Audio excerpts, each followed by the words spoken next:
따라서 십자가 곁에는 예수님이 십자가에 달려 죽임을 당하셨을 때 십자가 곁에는 첫째 군인이 있었고, 둘째 네 여자가 있었고, 셋째 요한이 있었다라고 하는 이야기를 말씀하는 내용입니다.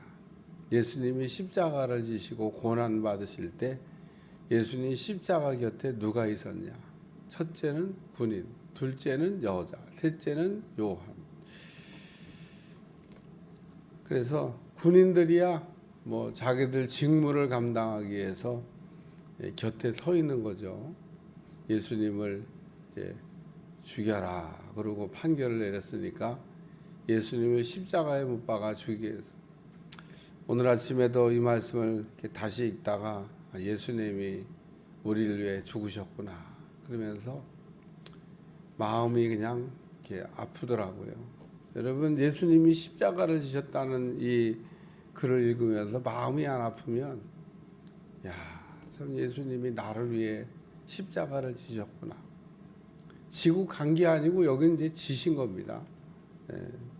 어제는 이렇게 예수님이 십자가를 지고 이렇게 올라가셨는데, 그때는 이제 구레네 시몬이라는 사람이 예수님의 십자가를 이렇게 억지로 뭐 지고 싶어진 게 아니에요. 그냥 로마병사에서 억지로 지고 갔던 사건도 있는데, 지금은 이제 예수님이 지고 가셨던 그 십자가에 달려서 매달려 계신 겁니다. 얼마나 아프셨을까? 얼마나 참 힘드셨을까? 내가 죽어야 될 자리인데 주님이 나를 위해 대신 죽으셨구나. 그래서 예수님의 이 십자가 그 아래서 보면 첫째는 군인들이 나옵니다. 근데 이 군인들이 그 신기한 거는 예언을 성취해요. 오늘 본문에 중요한 건 기억 이렇게 해놓고 시편 22편 18절을 봐라. 이럴 땐 찾아봐야 돼요. 시편 22편 지금 찾으라는 얘기 아니에요, 여러분. 시편 22편 18절을 찾아보면 다윗의 시라고 나옵니다. 제가 이렇게 오늘도 찾아서 읽다가 이게 다윗이 쓴 시구나.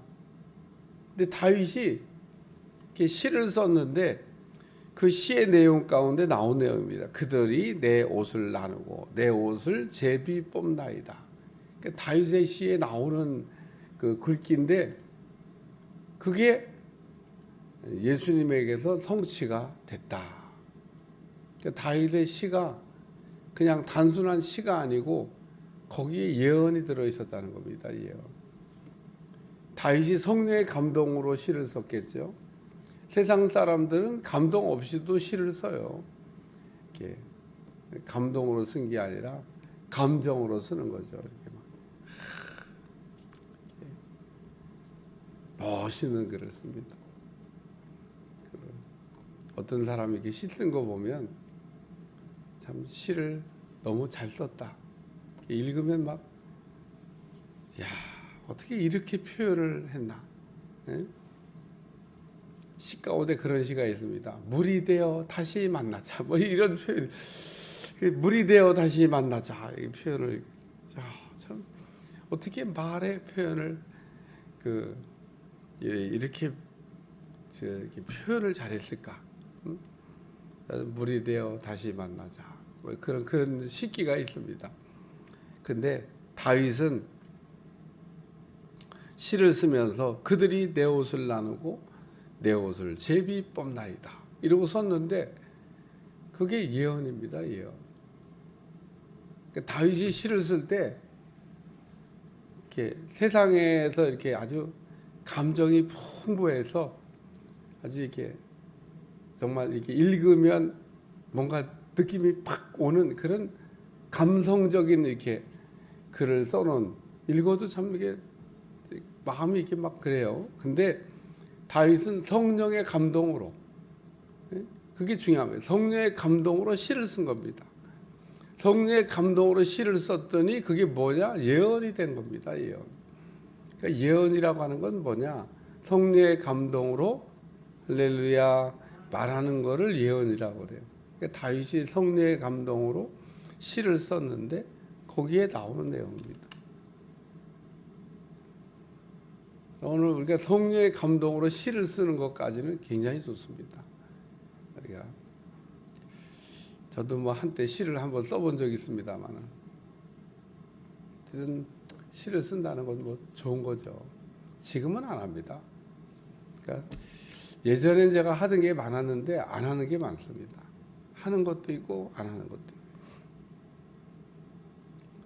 네, 저는 뭐 어린 시절 때 바둑 열심히, 근데 어느 날 안 둡니다. 어쨌든 잘했는데 열심히 했으면 아마 지금도 바둑 단도 됐을지 몰라요. 안 합니다.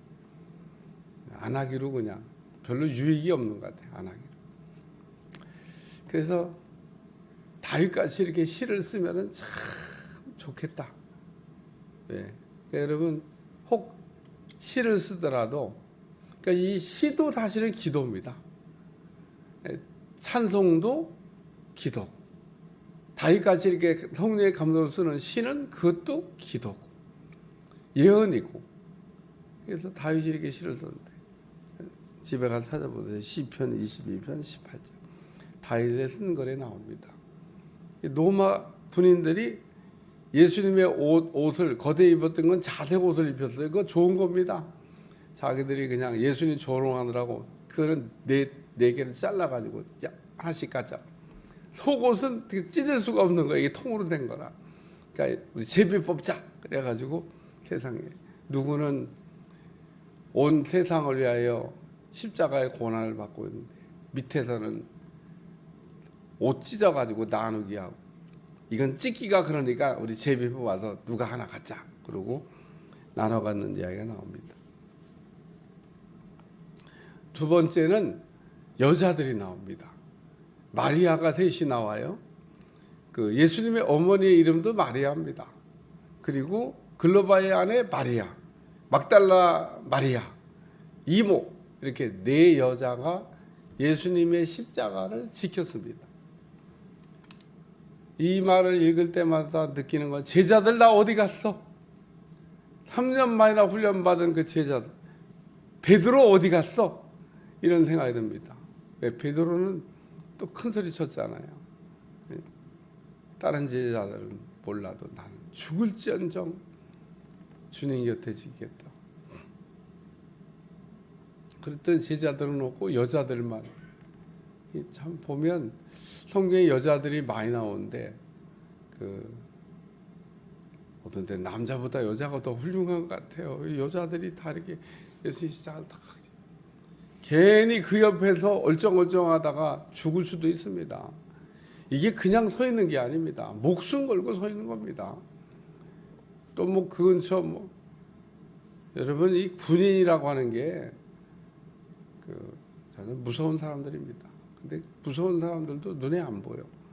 예수님만 보여. 십자가 곁에는 어머니, 이모, 글로바의 아내 마리아, 막달라 마리아. 그래서 예수님 곁을 지켰던 여자들의 명단이 이렇게 나옵니다. 오늘도 우리가 예수님의 십자가를 이렇게 곁에서 지켰던 여자처럼 죽는 날까지 예수님 십자가를 붙들고 십자가 곁을 지키고 십자가를 떠나지 아니하고, 십자가는 영광이다 생각하고 십자가를 감당하는 여러분들이 되시기를 위해 축원합니다.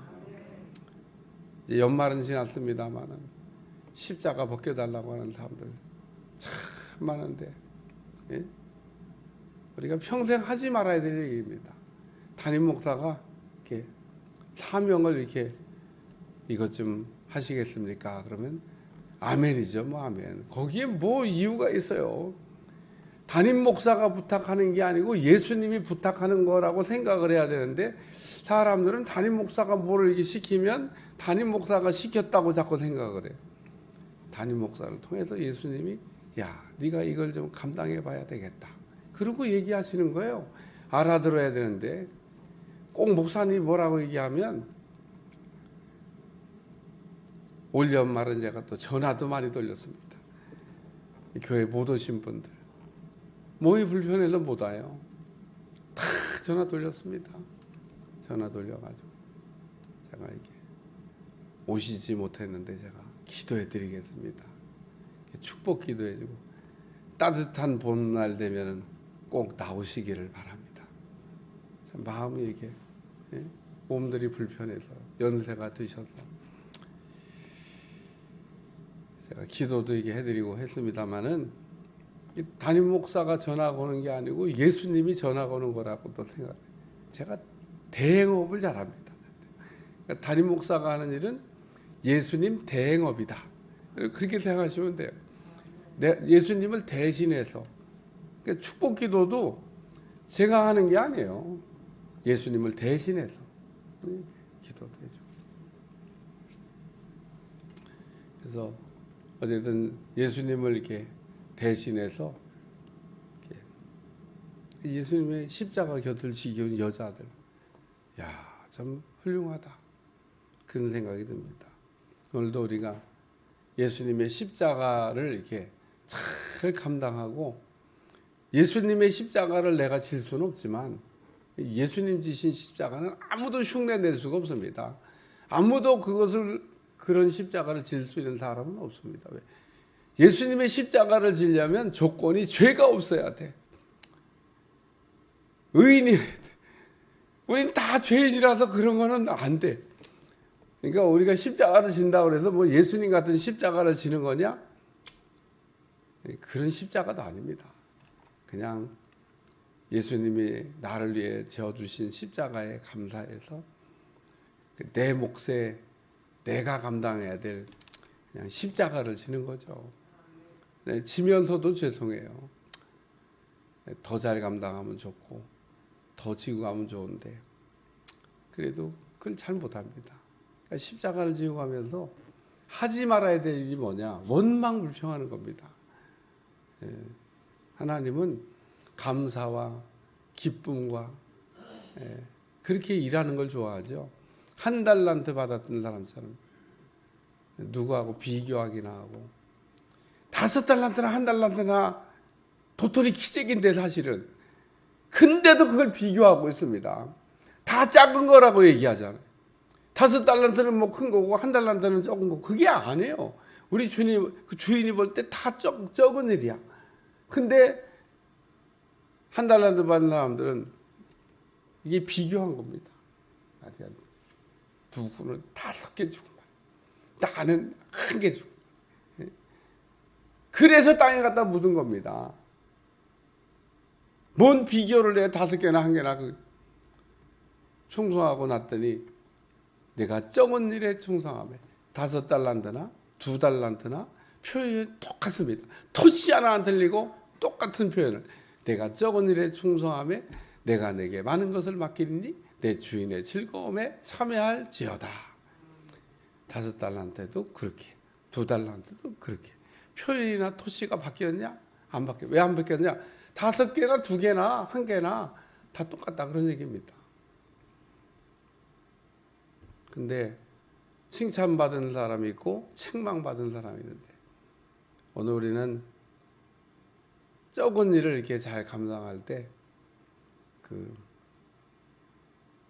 적은 일에 잘해야 됩니다. 그래야 큰 일도 잘합니다. 세 번째는 요한입니다. 여기 이름이 안 나와요. 그래갖고 이 사람이 누군가 그러는데, 예수님의 어머니를 예수님이 이렇게 부탁했던 제자인데 이름은 안 나와도 이게 요한입니다. 뭐 이 사람이 요한인 건 분명해요. 그리고 거기다가 예수께서 자기의 어머니와 사랑하시는 제자, 이렇게 표현되어 있습니다. 그래서 이 요한복음에서 사랑하시는 제자라는 표현이 나오면 이 표현은 요한이다. 여기가 요한이니까. 그러니까 사랑하시는 제자 요한입니다. 베드로는 자꾸 베드로를 흉보게 돼. 베드로는 큰 소리 치다가 어디 갔는지 지금 보이지도 않는데, 요한은 큰 소리 안 쳤어요. 그런데 다 예수님 곁을 지키고 있잖아요. 야고보는 어디 가냐? 야고보는 또 어디 가냐? 그러니까 예수님의 제자들이 다 안 보여요. 근데 요한은 예수님의 십자가. 만약에 다른 제자들이 여기에 있었다 그러면 다 썼을 겁니다. 그게 얼마나 중요한 사건인데 여기 이름 여자들 이름 다 써주잖아요. 마리아, 이모, 뭐 글로바얀의 마리아, 막달라 마리아 다 이름 써놓잖아요. 예수님 제자들이 만약에 한 서너 명쯤 거기 이렇게 서 있었다 그러면은 뭐 요 사랑하는 제자 뭐 누구 그 중요한 거를 이름을 빼먹을 리가 있겠어요? 안 썼다는 얘기는 없다는 겁니다. 어디 간지 몰라. 왜 어디 간지 모르냐면요. 답은 간단합니다. 무서워서 도망갔어요. 죽을까 봐. 예수님 죽는 거 보고 죽을까 봐 다 도망갔습니다. 죽기 싫어서. 설명해 드리니까 느낌이 오죠? 죽기 싫어서, 무서워서 예수님 붙잡혀 하는 거고 어디 가서 다 그냥 꽁을 잡으러 가면 머리만 푹 쳐박듯이 그렇게 머리 쳐박고 숨어 있습니다. 덜덜덜덜 떨고요. 나오지도 문도 못 열고 못 나옵니다. 그게 우리의 모습입니다. 여러분 제자들이 무서워서 문도 못 열고 문 밖에도 못 나왔던 그 제자들의 모습이 남 얘기가 아니고요. 우리 얘기입니다. 우리도 그렇게 연약합니다. 이런 사건 일어나 봐야 합니다. 일어나 봐야 알지 죽음 앞에서 그 누구도 당당할 수 있는 사람이 없습니다. 제가 가끔 예화로 얘기하지만 우리가 6.25 전쟁 일어났을 때 이북에서 막 그냥 밀고 내려오니까 뭐 피할 시간이 없습니다. 어떤 교회에 예배 드리고 있는데 공산당들이 밀어닥쳤습니다. 그때는 교회에다가 예수님 성화도 많이 탁 집어갖고 쫙 집어던지면서 밟고 지나간 놈은 살려줘. 그때 다 밟고 나가더랍니다. 어린애 하나만 나는 안 밟아요. 요놈 봐라 이거. 그래가지고 그 밖으로 다 나갔는데 나간 사람들은 전부 다 총으로 쏴서 죽이고 그 꼬맹이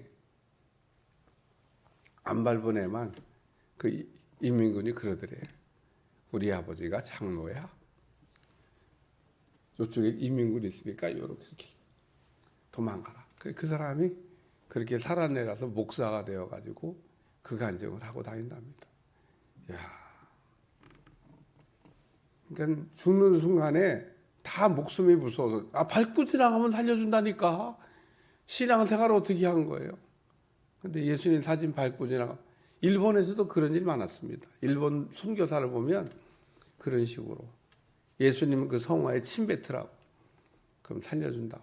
그래서 침 뱉고 배교하고 사는 사람도 있습니다. 사는 게 아닌 겁니다. 그러니까 오늘 예수님 제자들이 어디 갔을까? 무서워서 숨은 거죠. 뭐. 그러니까 오늘 우리도 신앙생활을 해나가는 도중에 그러니까 예수님을 위하여 우리가 신앙생활을 한다고 그러는데 그런 어떤 상황이 혹 여러분에게 일생에 일어날지 모르지만 그런 순간에도 아주 담대하게 예수님을 모른다 하지 아니하고 나는 예수님 믿는 사람입니다. 그렇게 얘기하고 뭐 죽어도 뭐 영광인 거죠. 살아서만 영광이 아닌 겁니다. 그러니까 여기 지금 예수님 십자가 곁에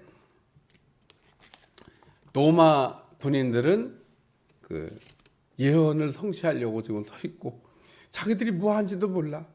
옷을 나누는데 그 다윗의 그 성령의 감동으로 썼던 시에 나온 그 예언을 이렇게 성취했고, 그러니까 옷을 제비 뽑아 나누는 것도 이게 우연한 게 아닌 겁니다.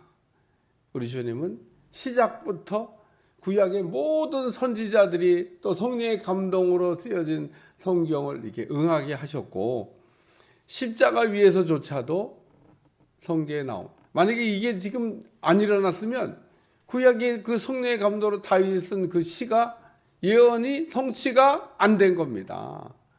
그런데 이거 왜 안 이루어졌냐 그러고 얘기했는데 그 다윗의 성령의 감동으로 쓴 시도 이루어졌고 여자들이 예수님 곁을 지켰고 제자 가운데는 사랑하는 제자 요한이 예수님을 곁을 지켰는데 예수님이 십자가에서 7마디 말씀을 남겼습니다. 근데 그 7마디 말씀 가운데 하나가 어머니에 관한 말씀인데 오늘 이제부터는 네가 어머니를 모시고 어머니의 아들이 되라. 그리고 예수님이 부탁했는데 그때부터 그 제자가 자기 집에 예수님을 어머니를 모시니라. 그래서 예수의 제자 가운데 제자들이 이게 뭐 이런 이유로 이렇게 순교하고 죽고 그랬는데 최장수 제일 오래 산 사람이 누구냐? 그 요한입니다. 아마 어머니를 모셔야 돼서 오래 살게 하셨던 것 같아요. 제자 가운데 마지막까지 남아서 있었던. 근데 사실은요, 그 순교 시대에는 살아있는 게 더 어렵습니다. 근데 어쨌든 이 요한은 끝까지 남아서 예수님의 증인이 되고 그리고 예수님 어머니도 모시고 이런 사명을 감당했다. 십자가 곁에 일어났던 사건을 이렇게 다뤘는데 오늘도 우리가 십자가를 잘 지고 잘 감당하고 영광을 바라보고 가는 여러분들이 꼭 되시기를 주님 축원합니다. 하나님 오늘도 십자가는 부끄러운 일이 아니고 사명이요 영광이요 축복인 줄로 믿습니다. 오늘도 내게 맡겨진 십자가 잘 감당하게 도와주시고 예수님도 십자가를 지고 가셨는데 내 몫에 태인 십자가 잘 감당케 하여 주옵소서.